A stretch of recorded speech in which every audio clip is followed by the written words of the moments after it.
Hi hello welcome to Ammulu multiple vlogs. ఈరోజు అయితే మేము మా ఫ్యామిలీ మెంబర్స్ అలాగే మా ఫ్రెండ్స్ అందరం కలిసి బందర్ మంగినపూడి బీచ్కి అయితే వెళ్తున్నాము. బీచ్కి వెళ్తే కంపల్సరీ ఇలా అయితే ఫుడ్ ప్రిపేర్ చేసుకుని వెళ్తాము. ఏమేమి వండేసామో మీరు కూడా చూసేయండి. ఫస్ట్ అయితే చింతపండు పులిహార అయితే చేసేసాం, ప్యాక్ కూడా పెట్టేసాం. నెక్స్ట్ పప్పు టమాటో, చూడండి పప్పు ఎంత కలర్ఫుల్గా ఉందో, టేస్ట్ అయితే సూపర్. అలాగే దోసకాయ చట్నీ, చింతపండు పులిహారకి దోసకాయ చట్నీ డెడ్లీ కాంబినేషన్ కదా. మీలో ఎంతమందికి ఇష్టమో కామెంట్ అయితే చేసేయండి. నెక్స్ట్ వైట్ రైస్ కూడా ప్రిపేర్ చేస్తాం. ఇక్కడ మా చిన్నోడు అయితే నేను ప్యాక్ చేస్తానంటున్నాడు. రైస్ కూడా అయితే ప్రిపేర్ అయిపోయింది.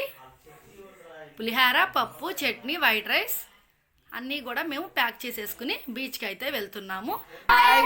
మా ఛానల్ని సబ్స్క్రైబ్ చేసుకోండి.